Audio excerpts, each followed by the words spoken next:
क्या बीजेपी के भीतर ऐसी जंग शुरू हो चुकी है जो अब छिपाए नहीं छिप रही? क्या मध्य प्रदेश से उठी एक चिट्ठी ने प्रधानमंत्री नरेंद्र मोदी और अमित शाह की मुश्किलें बढ़ा दी है? और क्या ये सिर्फ इंदौर की अनदेखी का मामला नहीं, बल्कि बीजेपी के अंदर चल रही उस खींचतान का संकेत है जो आने वाले दिनों में बड़ा सियासी विस्फोट बन सकता है? सोचिए, अगर किसी विपक्षी नेता ने मुख्यमंत्री पर इतने गंभीर सवाल उठाए होते तो बीजेपी अब तक जवाब मांग रही होती। लेकिन इस बार सवाल खुद बीजेपी के सबसे वरिष्ठ नेताओं में से एक कैलाश विजयवर्गीय ने अपनी ही सरकार पर खड़े कर दिए हैं। मुख्यमंत्री मोहन यादव पर सीधे सीधे उपेक्षा, असहयोग और भेदभाव के आरोप लगाए गए हैं। सवाल यह है कि क्या ये सिर्फ एक मंत्री की नाराजगी है या फिर बीजेपी के भीतर नेतृत्व की लड़ाई खुलकर सामने आने लगी है? सबसे बड़ा सवाल यह है कि क्या ये चिट्ठी सिर्फ मोहन यादव के लिए चुनौती है या फिर दिल्ली के नेतृत्व यानी मोदी और शाह के लिए भी एक बड़ा राजनीतिक संदेश है? क्योंकि जिस नेता का नाम कभी मुख्यमंत्री की दौड़ में सबसे आगे था, वही अब अपनी ही सरकार पर सवालों की झड़ी लगा रहा है। क्या इसका मतलब यह है कि बीजेपी के अंदर दबा हुआ असंतोष अब बाहर आने लगा है? और अगर ऐसा है तो क्या आने वाले समय में ये लड़ाई सिर्फ मध्य प्रदेश तक सीमित रहेगी या राष्ट्रीय राजनीति तक इसकी गूंज सुनाई देगी? आज इन्हीं सवालों के जवाब तलाशेंगे। नमस्कार दोस्तों, मैं हूं परवीन सानी। दोस्तों, किसी भी सरकार में अगर विपक्ष सवाल उठाए तो उसे राजनीति कहकर टाला जा सकता है, लेकिन जब सरकार के भीतर बैठा एक वरिष्ठ मंत्री ही मुख्यमंत्री के कामकाज पर सवालों की पूरी चार्जशीट लिख दे, तब मामला सिर्फ प्रशासनिक मतभेद का नहीं रह जाता, बल्कि राजनीतिक संकट का संकेत बन जाता है। यही वजह कि मध्य प्रदेश की राजनीति में इन दिनों एक चिट्ठी सबसे ज्यादा चर्चा का विषय बनी हुई है। मुख्यमंत्री मोहन यादव पहले से ही जमीन सौदों और कथित भूमि घोटाले को लेकर विपक्ष के निशाने पर है। कांग्रेस लगातार उन पर सवाल उठा रही है, लेकिन अब हमला विपक्ष ने नहीं, बल्कि उनकी अपनी कैबिनेट के सबसे ताकतवर नेताओं में गिने जाने वाले कैलाश विजयवर्गीय की तरफ से होता दिखाई दे रहा है। यही बात इस पूरे मामले को और ज्यादा गंभीर बना देती है। दैनिक भास्कर की रिपोर्ट के मुताबिक नगरीय प्रशासन एवं संसदीय कार्य मंत्री कैलाश विजयवर्गीय ने 20 जून को मुख्यमंत्री मोहन यादव को एक विस्तृत पत्र लिखा। ये पत्र अब सार्वजनिक हो चुका है और राजनीतिक गलियारों में हलचल मचा रहा है। सबसे दिलचस्प बात यह है कि जब विजयवर्गीय से इस पत्र के बारे में पूछा गया तो उन्होंने इसे फर्जी नहीं बताया। उन्होंने सिर्फ इतना कहा कि ये पार्टी का आंतरिक विषय है, इस पर संगठन स्तर पर बात चल रही है और वो अभी कोई इस पर टिप्पणी नहीं करेंगे। यानी उन्होंने ना तो पत्र का खंडन किया और ना ही उसमें लिखी बातों से इनकार किया। अब सवाल है कि आखिर इस चिट्ठी में ऐसा क्या लिखा है जिसने मुख्यमंत्री की मुश्किलें बढ़ा दी है? सबसे पहला आरोप इंदौर के मास्टर प्लान को लेकर है। विजयवर्गीय का कहना है कि इंदौर का मास्टर प्लान 2 साल पहले सरकार को भेज दिया गया था। विभागीय स्तर से लेकर मुख्य सचिव स्तर तक कई दौर की बैठकें हो चुकी हैं, लेकिन आज तक उसे मंजूरी नहीं मिली। इतना ही नहीं, उन्होंने लिखा कि इस संबंध में पहले भी पत्र लिखा गया था, लेकिन ना चर्चा हुई और ना ही कोई जवाब मिला। यानी एक मंत्री कह रहा है कि उसकी बात मुख्यमंत्री तक पहुंच ही नहीं रही है। दूसरा बड़ा मुद्दा इंदौर की पहचान और सम्मान से जुड़ा है। विजयवर्गीय का आरोप है कि प्रदेश की आर्थिक राजधानी माने जाने वाले इंदौर के साथ अन्याय किया गया है। जिस मेट्रोपॉलिटन रीजन की पूरी अवधारणा इंदौर को केंद्र में रखकर बनाई गई थी, उसका नाम बदलकर उज्जैन इंदौर मेट्रोपॉलिटन रीजन कर दिया गया। विजयवर्गीय का तर्क है कि जब इस क्षेत्र में इंदौर का हिस्सा लगभग पूरी तरह है और उज्जैन का हिस्सा उससे काफी कम है, तो फिर नाम बदलने की जरूरत क्यों पड़ी? क्या ये सिर्फ प्रशासनिक फैसला था या राजनीतिक प्राथमिकताओं का असर? तीसरा मुद्दा शिक्षा और संस्थाओं के बंटवारे का है। विजयवर्गीय ने लिखा कि राजीव गांधी आईटी विश्वविद्यालय के पुनर्गठन में भोपाल, उज्जैन और जबलपुर को तो महत्व दिया गया, लेकिन इंदौर को पूरी तरह नजरअंदाज कर दिया गया। जबकि इंदौर में दशकों पुराना प्रतिष्ठित इंजीनियरिंग संस्थान है और 50 से ज़्यादा इंजीनियरिंग कॉलेज मौजूद है। इसके बावजूद इंदौर को कोई नई इकाई नहीं मिली। चौथा आरोप औद्योगिक विकास से जुड़ा है।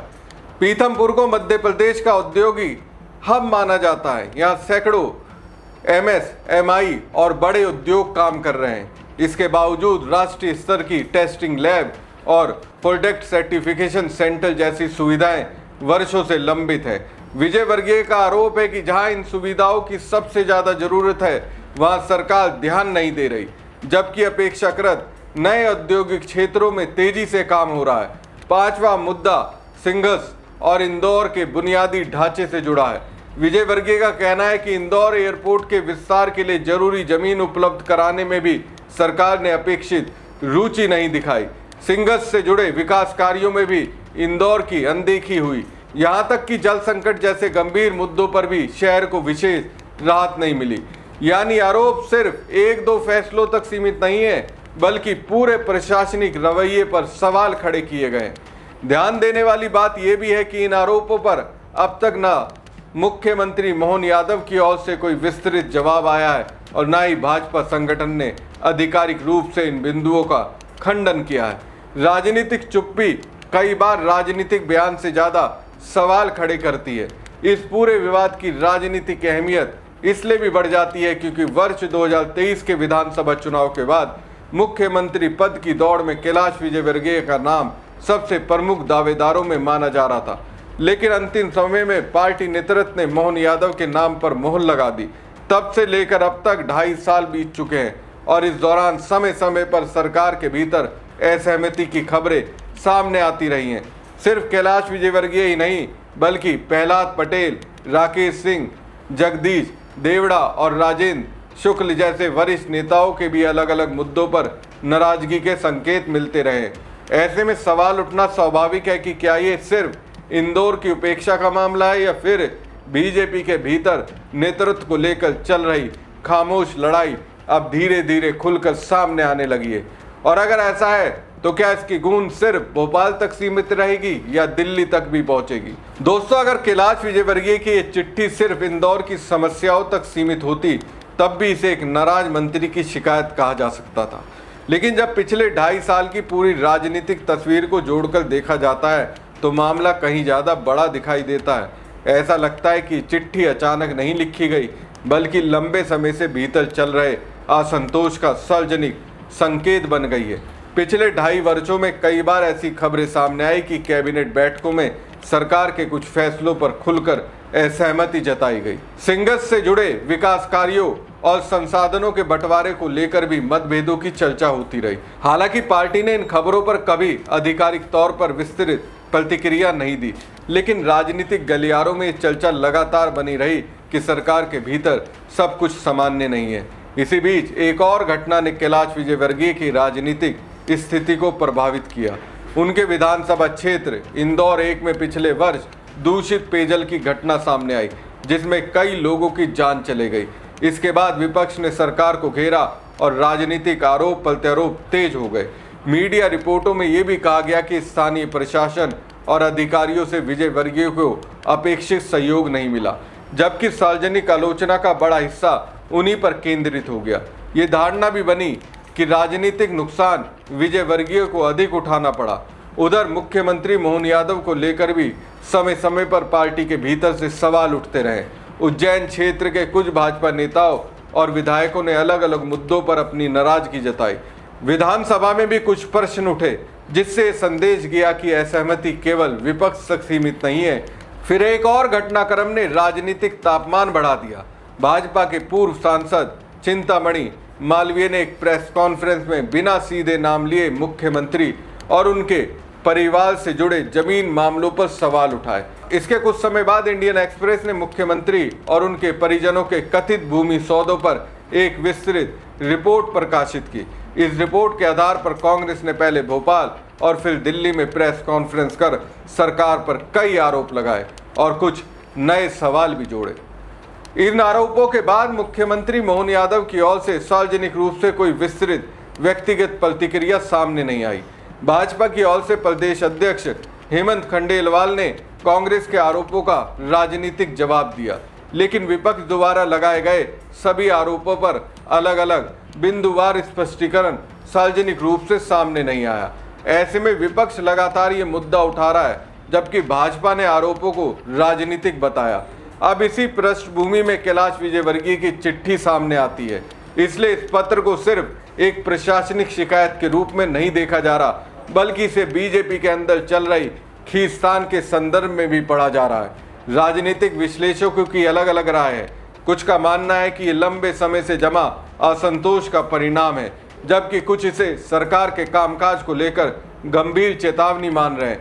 कुछ राजनीतिक टिप्पणीकारों ने तो यहाँ तक कह दिया कि कैलाश विजयवर्गीय जैसे जनाधार वाले नेता का इस तरह सार्वजनिक रूप से असंतोष जताना पार्टी नेतृत्व के लिए भी चिंता का विषय हो सकता है। हालांकि ये उनका विश्लेषण है, कोई स्थापित तथ्य नहीं है।